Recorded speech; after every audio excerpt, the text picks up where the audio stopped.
Hi, and welcome to today's episode of Conversations with Karen and Kat. I'm Karen Scott Green, And I'm Kat Hardrick. and we are here today with Arlevia DeLoach Wallace. And Arlevia is joining us today because it is Suicide Prevention Month. September is. And so we wanted to have an important conversation, which is entitled um, Your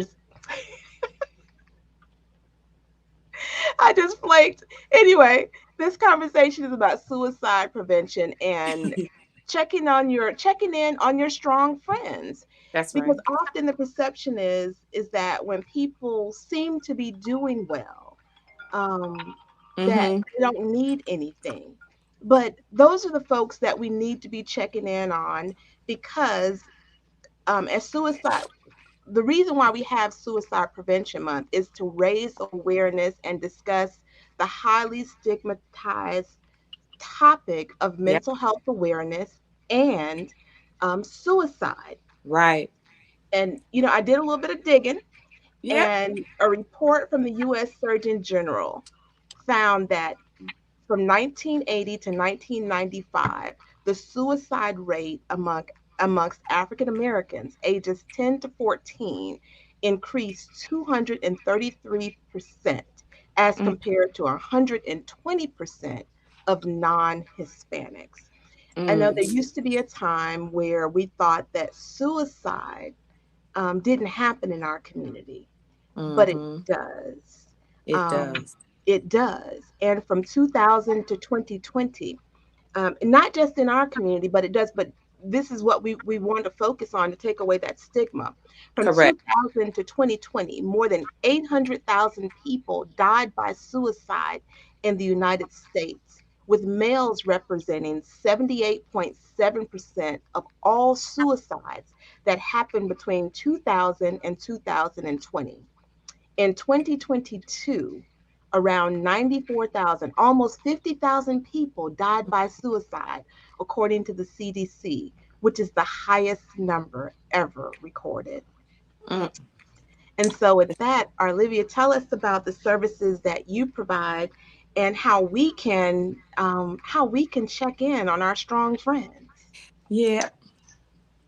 Absolutely. I provide a wide variety of services. I actually have a private practice where I provide services to individuals who have a variety of mental illnesses and substance use disorders. And I also work with one of the suicide crisis lines where I provide crisis response, Mhm. intervention to those individuals who are in need of um, crisis response during the time of having thoughts of suicide, to help them with getting to a place of stability, Mm-hmm. by developing a safety plan so that they can continue to remain in the home and be safe until an agreed upon time where they go in and get services, Mm-hmm. or get that person transitioned immediately in for services, or provide active rescue services for those who have already attempted the act of attempting to end their life. Mm-hmm. So, Good. Yeah. So first, I don't know if we introduced you and said your full name. What is it? Olivia DeLoach Wallace. the Wallace And is silent. So I you could, um, did introduce her, ma'am. oh, she did introduce me, but girl, I ain't hear uh, her name. I'm like, what? But this is how we do, right? Look, I'm sorry. I Yes. didn't hear your name, but um, and tell people what your background is. so I am a licensed professional counselor in the state of Mm-hmm. Georgia. Mm-hmm. I have been in the mental health field for, oh gosh, over, I don't want to say a number, but if Right, I right. have to, I A will. long time, a long time. Yeah, a, a very, very long time. You're seasoned. that's right. Yes. That's a And better way. so I'm quite seasoned in the field. I started as a direct care person, as in more so of a CNA in the field Mm-hmm. of mental health, and then I worked my way up by getting my bachelor's degree and get my master's degree in counseling and psychology, and here I am today.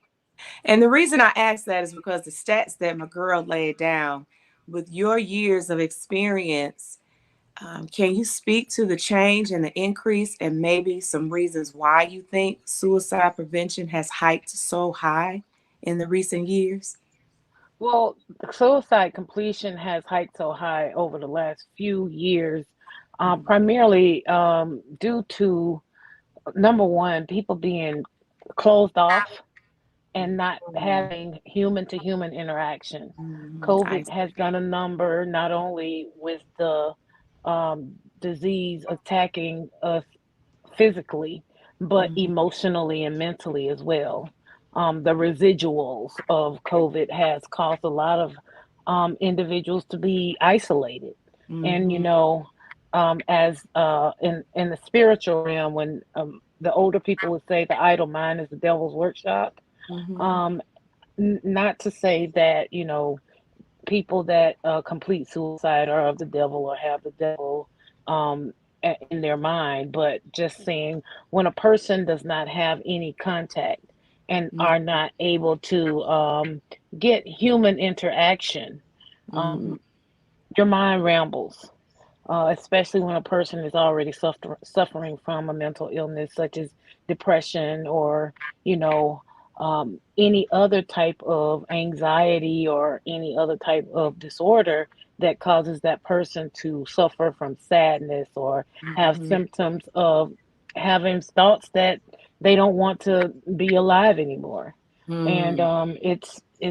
it's not that um, we have provided enough to tools to be able to assist with those who are still not able to get out and go about to handle being around other people right now, because we Mm-hmm. What still have people with weak immune systems that can't. Mm-hmm. What are some of the things that we should be looking for in family members and friends that are telltale signs that someone may be contemplating suicide?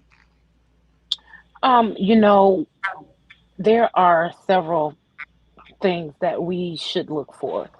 First and foremost, a lot of times, when you see a person that may normally be a very happy person and they Mhm. start to get grumpy and have a lot of anger outbursts and things like that, that may be something saying that, they're having some types of emotional things that are going on that they may not feel comfortable talking with anyone about.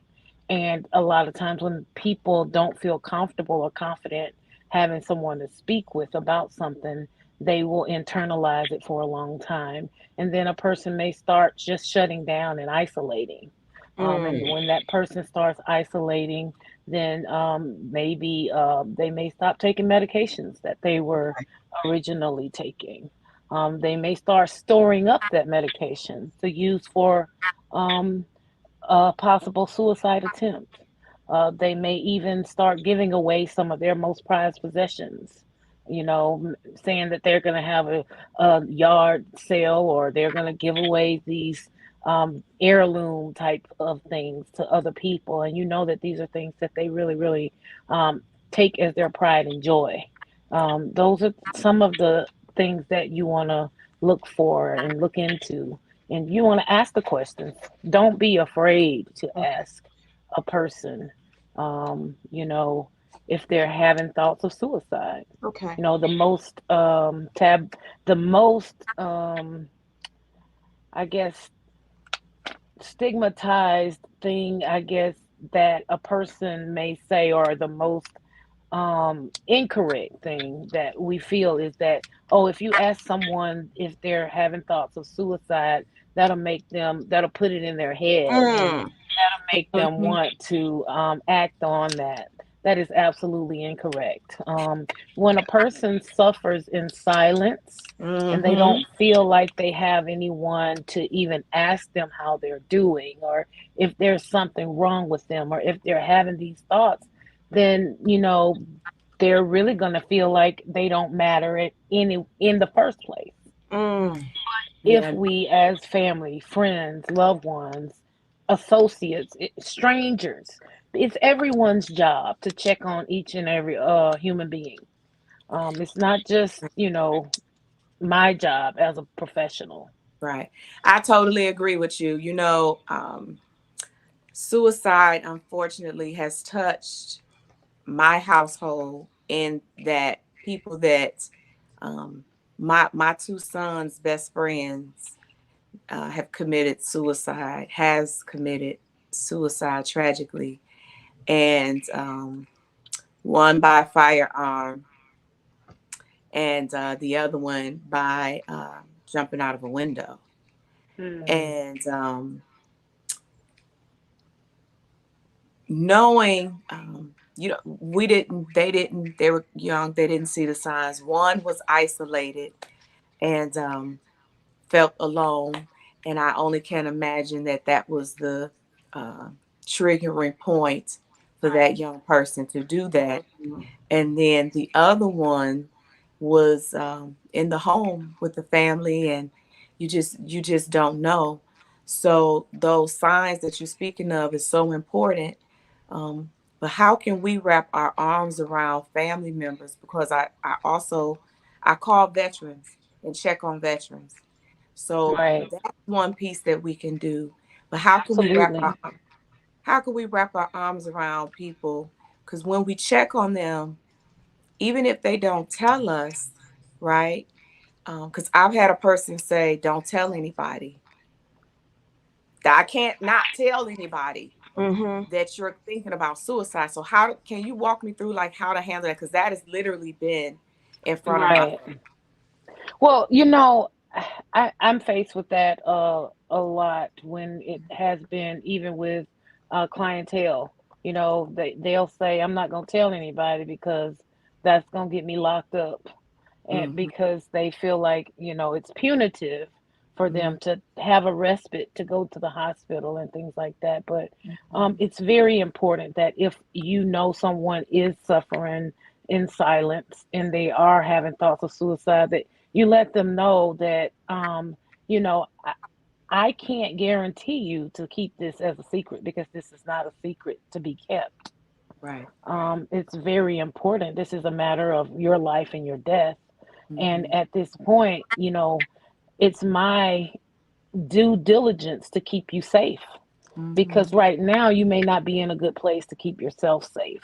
mm-hmm, Um, and it's because a person who is contemplating thoughts of suicide, have have a plan of suicide. Those persons are people who feel like this is the only way out of whatever their situation is that they're in.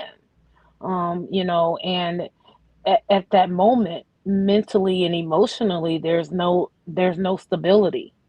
And if a person is withdrawn and is not responding to us, then we should check on them.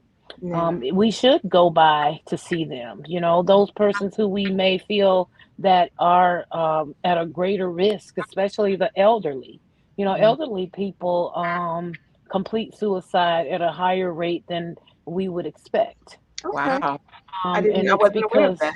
Mm-hmm, oh yes, they're more serious about it because they're elders and they're ready to go. They Mm. don't feel like anybody cares. They feel like everybody's moved along with their lives, and they're mm-hmm, old. Yeah. And they feel like they're off the radar. Mm. We have to be really, really careful to pay attention to our elders, especially those who may be suffering from various illnesses, Mhm. and especially those who may have a mental health disorder. Um, when it comes down to our young people who are being bullied mm-hmm, in the schools, we need to pay very close attention to those individuals because, um, truth be told, when it comes down to it, a lot of the bullies will encourage those individuals to Mm. complete We've been suicide. seeing that on we've been seeing that in the last few years where incidents like that have happened. One girl actually was charged for encouraging a young man to commit Mm-hmm. suicide Hmm. when he did. And I want to pause at this time to say if you or someone you know is experiencing a mental health crisis, call or text 988 immediately. That is a non emergency number where medical you can talk to someone um, regarding your mental health crisis, and if needed the mental health professionals could be dispatched to you so that you could be taken To you could get the care that talk to you someone to get the care that you need. So again, if you or someone you know is experiencing a mental health crisis, call or text 988 immediately. and Alevia, Arlevia, I know, right? Arlevia is one of those providers on the other end of that phone. So absolutely, that's why she's very important to this show, because she is one of the many brave women and men who help all of us in our time of need on the other end of that phone. And if you Yes. dial 988 and you hit number one, that's for veterans. Am I correct, sister? absolutely, absolutely. If you dial 988 and you press number one, that is for our veterans and our military service members, and the family members of those service members. So you can Mm-hmm. call on behalf of of a service member, or you can call and get information for yourself. And if you continue to hold on to the line, or if you press zero, um, then you will be connected to the local National Suicide Prevention hotline in the area where you're located nearest to. And this is a nationwide and worldwide number.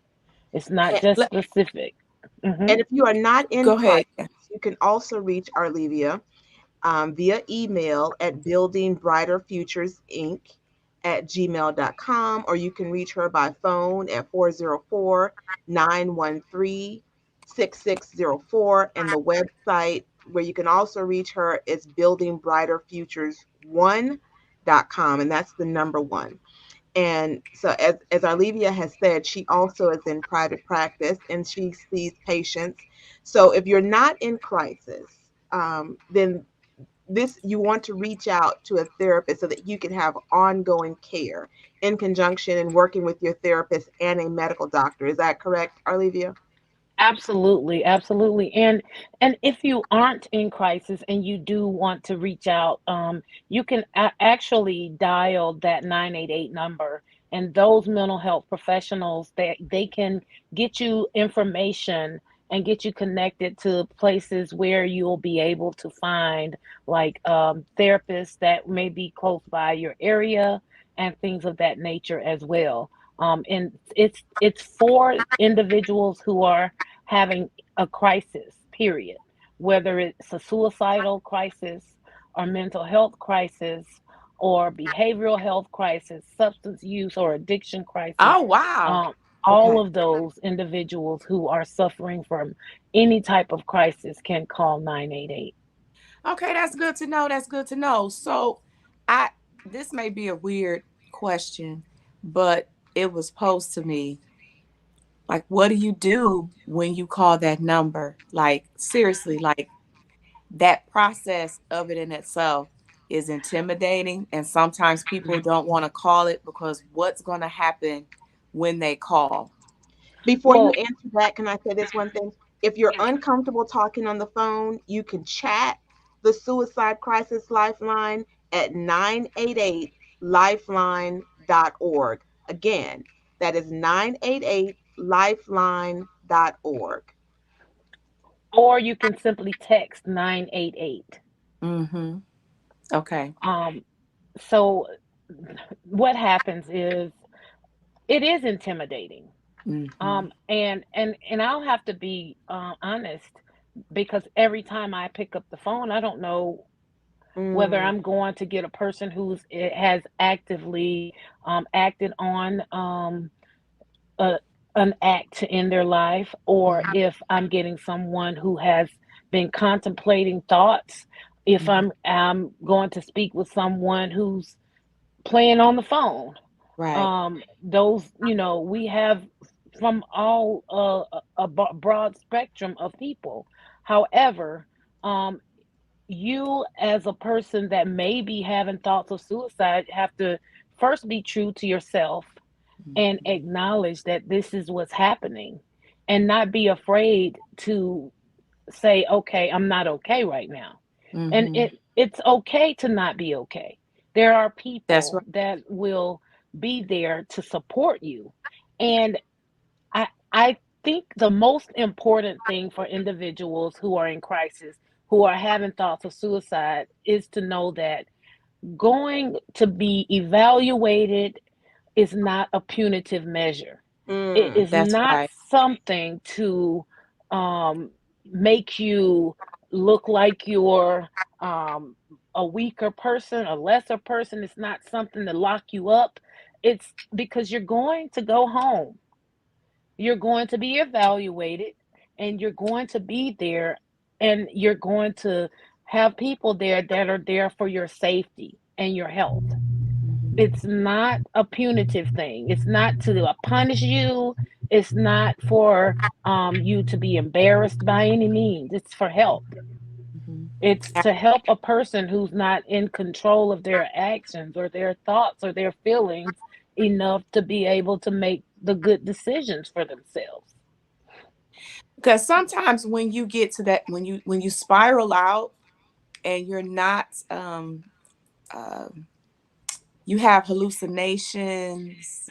Mhm. Can you speak to some of that too? Because I would like the viewers to know about that. That you may have a family member, loved one, friend that may be calling you saying, such and such is trying to hurt me, and then we Mhm. may initially say like, what we need to do, who we need to round up, but that might be the sign of Psychosis. yes. So Right. can you That speak to may that?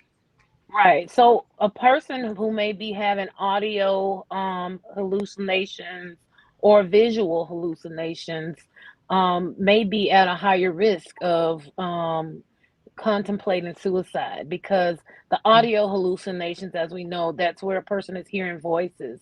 The Mm-hmm. visual is a person is seeing other things or people or objects that may not be there, that we Mm-hmm. don't see them, but they're real to that person. Right.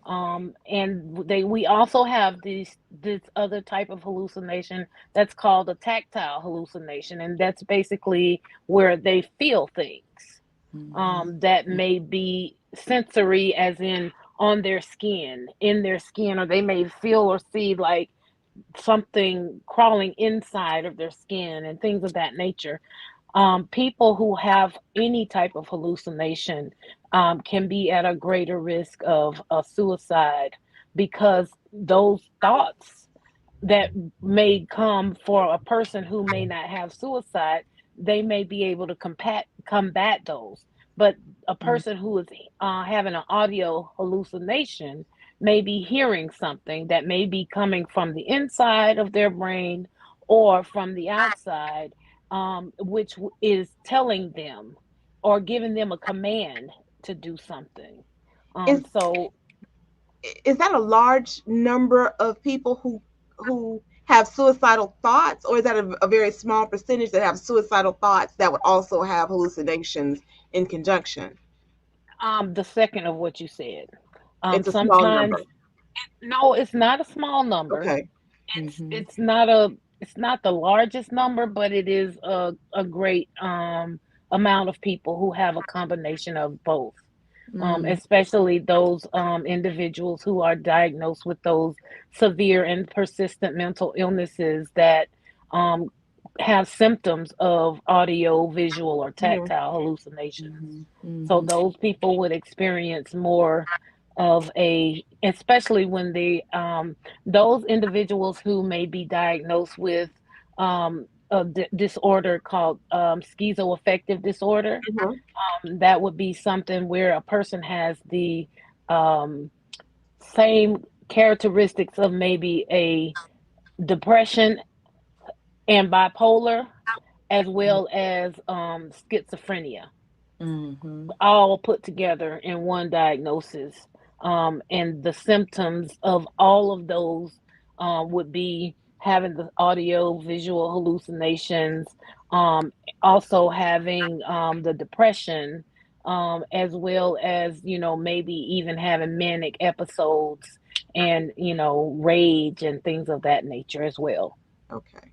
Now, when I was getting prepared for this show, I was particularly interested, or I am particularly interested, in how suicide is rising amongst persons of color, Black and Brown folks. And one of the things that I read was that in 2020, suicide was the third leading cause of death for Blacks and African Americans ages 15 to 24. And also that poverty levels affects mental health status. I mean, we kind of already know that. We didn't need a study to tell us that, but that Blacks and African Americans living under the poverty level as compared to those over the poverty level are twice as likely to report serious psychological distress.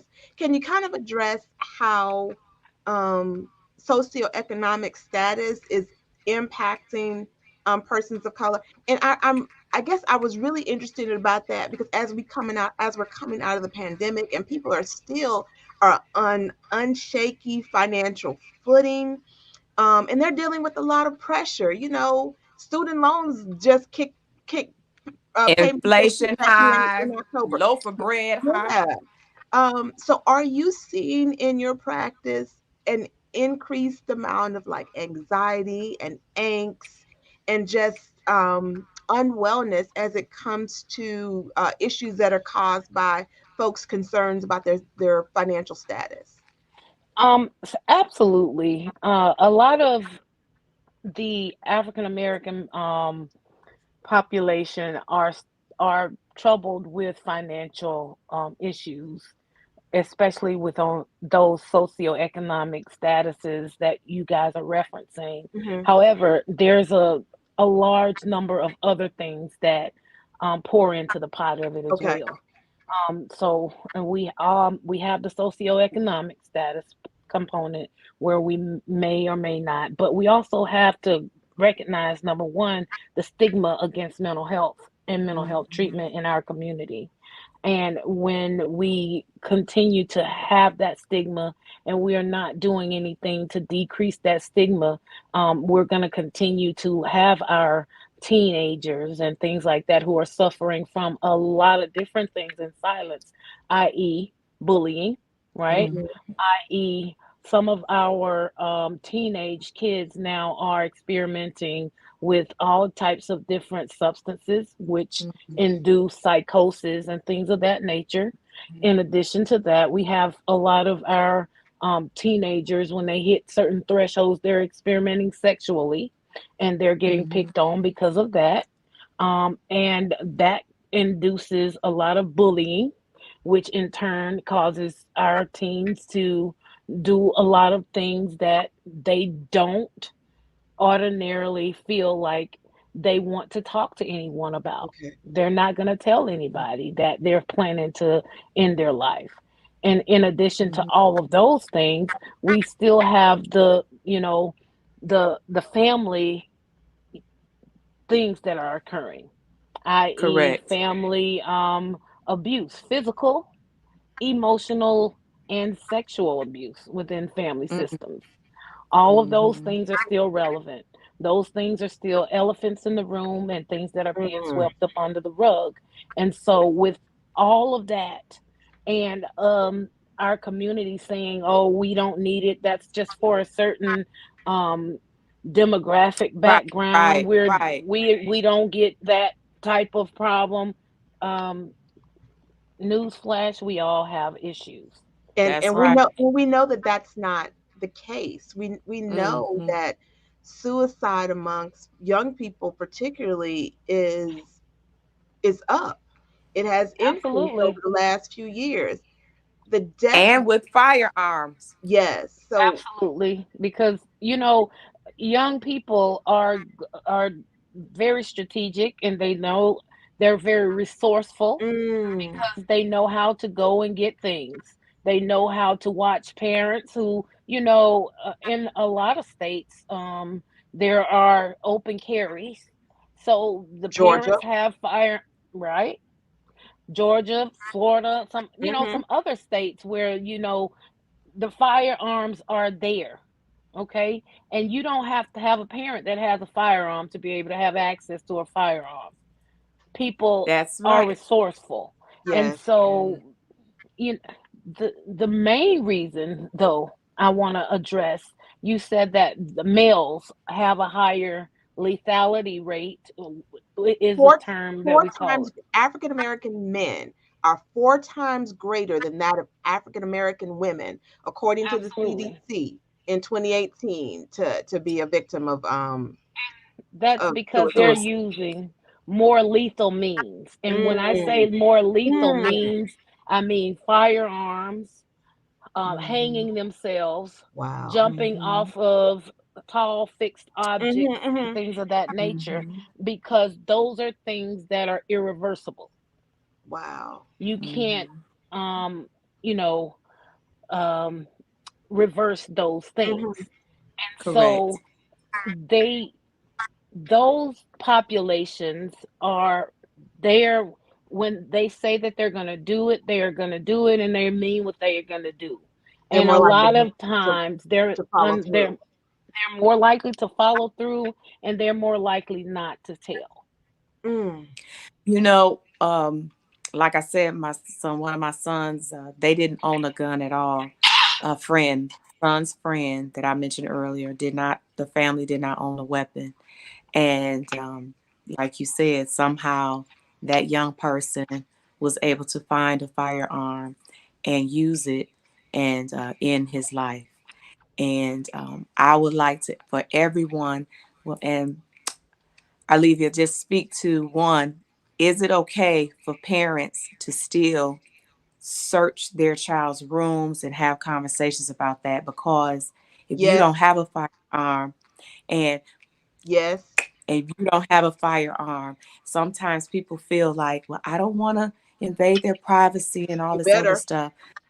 And so speak to that, and also speak to the importance of having, if you do have firearms, gun safety, gun locks, and so forth. I forgot to bring my gun lock. I wanted to show one, but they're coming all Absolutely. different sizes. So let's speak to gun safety, please. Okay, gun safety is very important. Okay, yes, we have a lot of trying times and the troubling times in the world where we are more inclined to protect ourselves by utilizing the means of firearms. However, parents, it is okay to let your kids know, look, I do understand that, we have our different areas of the house, that my room is my room, your room is your room. However, your room is still in my house, Absolutely. Hmm. and will Fact. definitely look in your room, because I'm doing this for your safety, your health, Hmm. and it doesn't have to be like I'm the parent, you're the child, but it Hmm. is that I am your parent and I am responsible for your safety. I'm Hmm. responsible for making sure that you're safe, because, even though young people feel like their parents are the stupidest people in the world, Hmm. we've been here a Right. little bit longer than they have, Hmm. and we have experienced a lot more than they have. So, God gave us the capabilities of having these gifts and blessings, and our job as stewards of our blessings is to protect them. And in Absolutely. Hmm. doing so, we must always let our kids know I'm coming in there whenever I feel like it. Yes. That's that's right. And That's That right. was something that I had to let my son know, and always have those hard conversations. absolutely. Yes. It's not about trying to, be your kid's friend or whatever, because a parent and a child relationship is always going to have some kind of component of a friendship in it anyway, if you guys are Mhm. bonding together. Hmm. It's not Correct. about crossing the lines of authority, okay? What it is about is allowing your child to know that you love them and you care, and you're going to protect them by any means necessary. I was just about to That's say right. that. One of our users, Dreadlock Diva, said yes, check. And I have three sons. One is out the house, one's in college, one's still here. I check rooms. I will toss a room like I'm a correctional officer. I know, right? You know, if yes, I will go. I will look for things, and I because I love you. Because That's I right. Absolutely. love you. Because I love Right. Yep. you. I want to make sure that you are safe. Jules That's Scott right. Indeed. says firearms. I'm going to put this up. Jules Scott said firearms used to be for families to protect their homes by the fathers. My father was a protector. However, suicide on my father's side of the family numbers are high Mm, by my educated, successful first cousins, men and women, doctors, therapists, accountants in their 40s. And yes, to gun safety. I've always checked my kids' room for their safety and safety of the entire family. First off, Kudos to Jewel, you, Jill. I am sorry for your loss in your Hmm. family. Thank you for sharing that comment because it is so very sorry for the loss. it is so important. Your transparency is Yeah, helping somebody who's going to watch this either live or absolutely. broadcast. Thank you And for being transparent, Jewel. Yes. in addition to Jill's transparency, I want to just, I want to say that this is very paramount for our community, for the people that look like us to not be afraid to say that these are the things that have happened in my family. Yes. And I want That's to right. say that I appreciate you for speaking out and saying that. Mhm. And my condolences to you and your family for all of the losses that you've had. But my Mhm. encouragement to you and my kudos to you to continue checking in on your child, your children, and Thank making sure you. that you keep them safe when they're not able to keep themselves safe, because their brain is not fully developed enough to know what's Right. safe or not safe. I A say this young all the person's Facts. time. brain is not fully developed until they're 26 years old. That's right. Speak facts. That's I right. listen. I said I, this last year when I was on the campaign trail. Um, you you know, ran for office, girl. shut up. Um, talking about youthful offenders and how their brains Mm, are not fully formed, and although they do these adult acts, right? They don't have the mental capacity of someone who's 40 years old.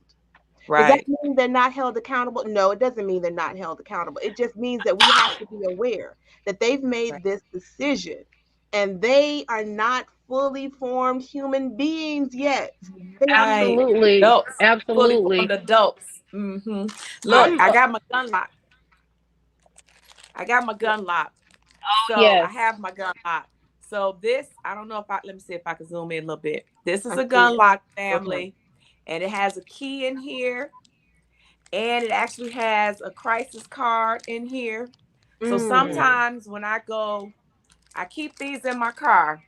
I get them from the VA, and whenever I'm out in these streets, as y'all know, we do that. I pass these out to individuals, who's willing to take them, and just is no questions right. asked. You have a firearm.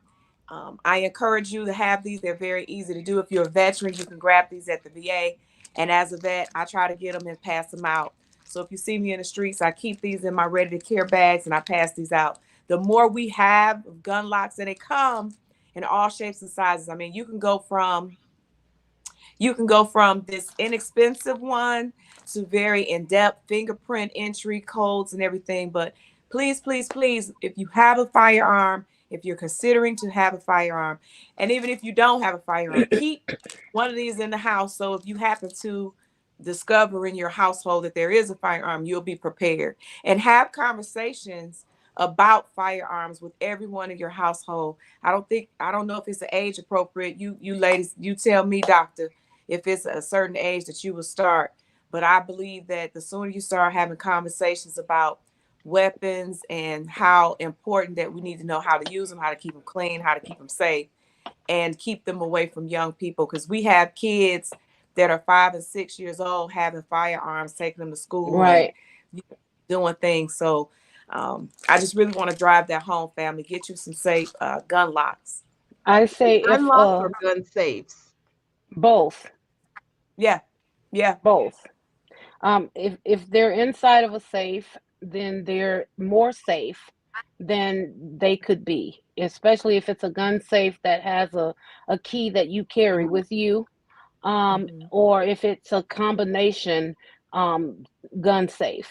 If it's Hmm. inside of a gun safe with the gun lock on it, that's even better. That's right. If it's, if all you have is the gun, um, the gun lock, then that's fine as well. But it's always important to make sure that you have a protective measure with your firearm.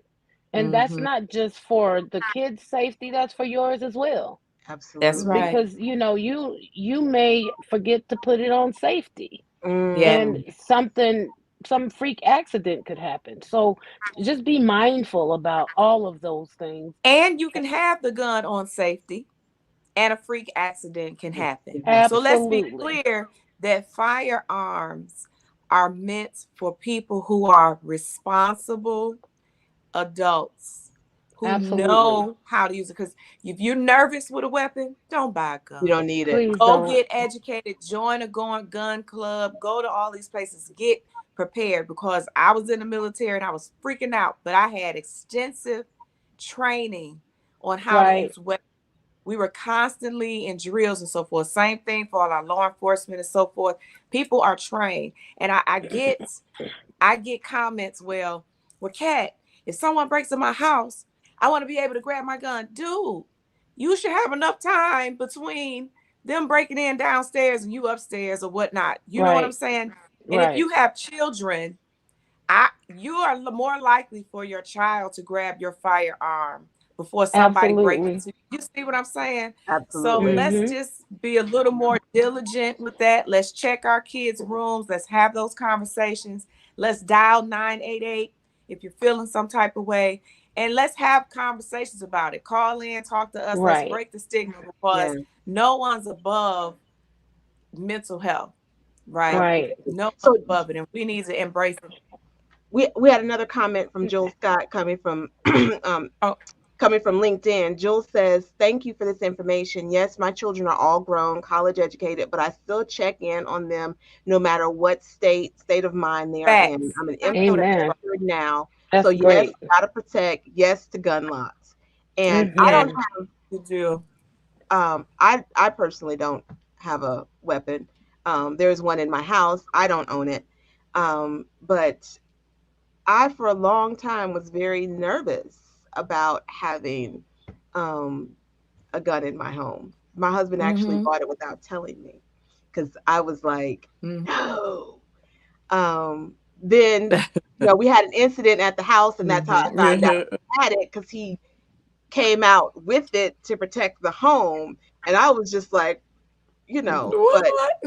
yeah, that's another Mhm. story that I'll tell offline. But in having that, Chandra Tally, my soror, said mine too. Me too, mine too. So, but Mhm. I was thankful on that day that he had it because he had to actually show someone who was at our back door that if you don't leave our backyard, this could end badly for you. Mm. And so I was thankful that he had it. So I'm saying all that to say that if guns are going to be in the home, because we have to be aware is situational awareness, right? We're checking in on our people. We're Correct. making sure that if there are guns in the home, that folks who are in our home are well. And if folks are not well, you either need to get that gun out of the house, which is probably the best. If you have a young Mhm. person or anyone in your home who has suicidal ideations, it's probably best Absolutely. that you get that gun out of the home. I mean, let's just be honest, because Yeah. that that could end up being a very bad situation, Mhm. and no one had that intention. So I would recommend Absolutely. that Yep. if you have someone in your life who has suicidal ideations, make sure that the gun is not in the home. If you got to take it to your bank and put it in a safe deposit box, if you got to take it to somebody else's home, take it out of the home until they are well, Absolutely. or just maybe not have it in the home at all. That would just be my 2 cents. Yeah. You are Don't take it to somebody absolutely else's correct. house. But Well, Look, you hear I me? mean, Don't like, take it to somebody. I know what you're saying. I know what you're yeah, saying. Get it out of your house. get it out of your well, house. Look. you are absolutely correct in your thought process, though, because anytime that we have young people who are um, having thoughts of suicide, we do ask the parents if there is a firearm in the home. And we ask them to make sure that if there is a firearm in the home, that they attempt to store it somewhere outside of the home. They put it, if they aren't willing to store it outside of the home, that they get a gun safe if Hmm. Mhm. possible. If they aren't able to get a gun safe, then at minimum get a the gun locks. But the safest place is for the firearm to not be in the home if you Mhm. do have a person who is not well and who is having thoughts of suicide. And to answer your question about how old is old enough to talk to a person or a child about gun safety and guns and things like that. If a child is able to walk, if a child is able to talk, then you need to be letting them know that weapons are dangerous and that Yes. they do not need to touch them. Mhm. They belong to mommy and daddy, and Mhm. they do not need to they do not need to touch them. Yeah. And older young people need to know the dangers of, if you decide that you um, are going to attempt to end your life, tell somebody, say something. That's good. Don't go out seeking things to end your life with. If you see, if they know that you as a parent have a firearm, maybe the first thing that they're going to think about is utilizing your firearm. But Mm. firearms are not the only thing that are utilized to um, in the person's life. It's just I the was most about to. lethal Yeah. of the means that Yeah. are available. So so full transparency, and I'm trying not to cry because I don't want to have this whole clip of me crying on episode. Um, but y'all, I've talked about my mental state all the time, and through therapy, I was able to do that, and just the grace of God that I even met um, Arlevia. The way in which we met is just divine intervention, and Mhm. I believe that God puts people in your life um, for a reason. So I ain't crying, podcast viewers. Look, I ain't. Eyes just sweating. Right. That. Oh, I like that one. But knowing when you have like suicide doesn't have a look, right? Suicide ideations does not have a look. Um, a person can go to work every day, school every day. Yes. On the outside, Absolutely. look like they have this picture perfect, and they're suffering, right? They can have the best job, 6, 7 figures, whatever the case may be, beautiful home, nice, whatever, the white picket fence, and be really, really struggling on the inside. And Absolutely. um, we have to. I was in those spaces, family, and that's why I'm able to speak about it, and that's why I really feel like this show is very important. Not only was I a person who had suicidal ideations of not wanting to be a part of the living as a result of trauma, But I also, like I shared, my two sons' best friends actually committed suicide. And several weeks ago, maybe a month or so ago, I had a friend whose family member committed suicide as well. Mm, So just like Miss Jewel came on, and there are so many people who we are connected through this tragedy, through absolutely. this yes, and so it's why it's so important that we all need to talk about this. There was also a lady, cause so a veteran friend who did try to do that, as Jewel just brought up, murder, suicide by homicide. They did everything that they could to try to get murdered because they didn't want to Yeah. commit the suicide themselves. Yeah. And there's a program for veterans. I think it's the Emory. Do you know anything about this? The Emory program that you can get pulled into for that. Go ahead and read the comment, Can, Karen. so Jewel says, can you also talk about murder suicide? The numbers are high. Sadly, many families taking out their families. So I think so. Kat, you were talking about murder by suicide, Right. Well, um, suicide by Homicide. cop. suicide by cop. Right. What this person is talking about is, and usually it's with a man and a woman. Usually, most times it's the man who has murdered his significant other, and then he kills himself. It happens sometimes, vice versa, but usually the male who is the perpetrator. And in those incidents, usually there is a history of domestic violence. So Absolutely. that is the ultimate domestic violence, which is why, anybody who does this work, um, who work with these families, they try to get the victim away because this happens. This can be the consequence of those Right. relationships. So A lot of, I'm go ahead. sorry.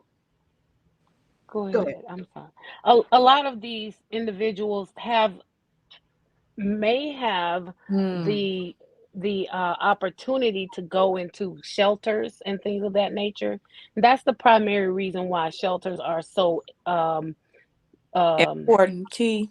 Mm-hmm. key, but they're places that are very, very private. They're Yes, they Correct. have to privatized. be. Yeah. Yes, yes. They're Yeah. very, Undisclosed.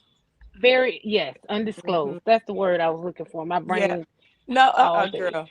I Um, volunteer with them. undisclosed. And in addition to that, not only are people doing the murder suicides of themselves and the spouses, but these people have been murdering their children as well. Yeah, Yeah. yeah. Yeah. And that's a big part of a person who is not well at all. Yeah. Correct. Yeah, And to hurt your children. I want. can I just say Go that ahead. if you know someone in a situation that is in a domestic violence relationship, um, if it's a friend or a family member, it may not be safe for you to take that person into your home. And if you want to help them, the what you may have to do is work with the domestic violence, someone at Organization. the Uh, organization that can come up with a safety plan of how this Right, person and the needs children, to if there exit. are children, can exit safely, because That's right. it may not be safe at all for you as a family member or a friend to take this person into your home, particularly when, there's violence, and the perpetrator could end up finding where they are, and you could bring that violence into your home. So I would just say, um, that if you want to help someone, then get information about a domestic violence organization so that you can help them come up with a safety plan. You might be able to be part of the exit strategy, but it may not be safe to bring them into your home. I think PADV is one. I think Partnership Against Domestic Violence is one spot that you Yes, guys can look into. yes. But also, I want to circle back. When I was saying suicide by homicide, I'm not saying suicide by cop. Because when Okay. y'all say cop, I'm talking about literally people doing self-destructive things where someone else will kill them. For example, the veteran that I'm speaking of was putting themselves intentionally in harm's way, not with police officers, just in these streets, Okay. so that Mhm. they Yes, then can have someone else. Okay, so that's the distinction I want to be I clear know on, because exactly what you're talking about. I've seen that with a lot of different or populations. You yeah, know, who feel like, oh, I'm not going to do it, but I want to leave here, and someone yes, else is going to do it. right, So that I don't have to feel guilty, because a lot of people have various religious belief systems that if I in If my they kill life. themselves, they'll go to hell, but if somebody else kills them, they're okay. Correct. mm-hmm, Correct. But still not knowing at the time they're not well enough Hmm. right, to think and strategize all the way through, and rationalize that, I'm still getting someone else to do this because it's something that I want to do. So right, in essence, I'm still completing suicide. Um, correct. but it's very important that we, as people who, you know are aware of the signs, the symptoms of a person who may be having thoughts of ending their lives, that we make sure that we keep a check on our people, that, That's if they start doing things that are out of the norm, that we, don't recognize as a regular behavior for them, that we say something, that we let them know that you know we're concerned. And especially if a person doesn't drink, and they just start drinking immensely, you mm-hmm, know Mm. if a person starts with, impulsive behaviors and things like that, they may be attempting to have a suicide by murder, mm-hmm, So that those. reckless behavior could be an indicator that someone is yeah, Absolutely. not well. Okay. mm-hmm, These are all mm-hmm, great things to look out. And again, if you or someone you know is experiencing a mental health crisis, call or text 988 immediately. yes. And again, I want to give the information for Arvelia. You can reach out to her via email at Building Brighter. I said your name wrong. I'm sorry. Olivia. We all cracking up like, ooh, child. Arlevia. You can reach out to her via email at Building Brighter Futures Inc. at gmail.com.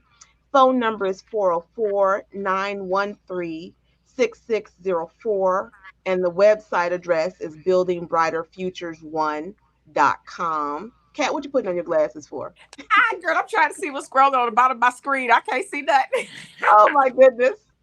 So, But you know, yes. this conversation has been so enlightening. And so, Mm. Arlevia, what are the takeaways that you want to leave with us about checking on your strong friends? That those people who we think got it all together, that are just so strong, we don't need to check on them, but they may be going through. And we need to check on them. Need to understand that those strong people are always trying to keep it held together for you, because they don't want people to see them break. Mm, And those are the exact people who suffer in silence. And when they are suffering in silence, all they need to know is that someone cares. And asking a question is, are you really okay? Mm-hmm. I like that. Are you really Mm-hmm. okay? Yep. And it's okay, in my opinion, and you tell me, Olivia, sometimes just being in the same room with someone and just being quiet. Like after you ask those questions and you see that they don't want to speak about it, just sit in the room. Like I literally just sat in the room and got my hair stuff and started making products or doing my hair or something and just sit in the room so they're not by themselves. Because Right. sometimes the more you do that, you just show up. I don't want company. Okay, I'm Mm. here though. Just be Hmm. quiet. And then eventually they'll be like, all right, let me just tell her something to get her out of my face, girl. She get on my nerve, you know. But just to let people know, like, dude, we don't have to do this by ourselves. You do not Right. have to, you know. So thank you. Did there any last things you want to, any tips or any websites or Um, information you want to give?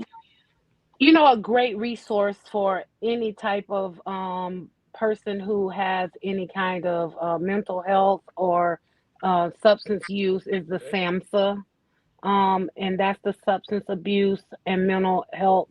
Um, I'm sorry, Substance Abuse and Mental Health Administration. Is They that are a .org? great, yes, SAMHSA.org. SAMHA.org?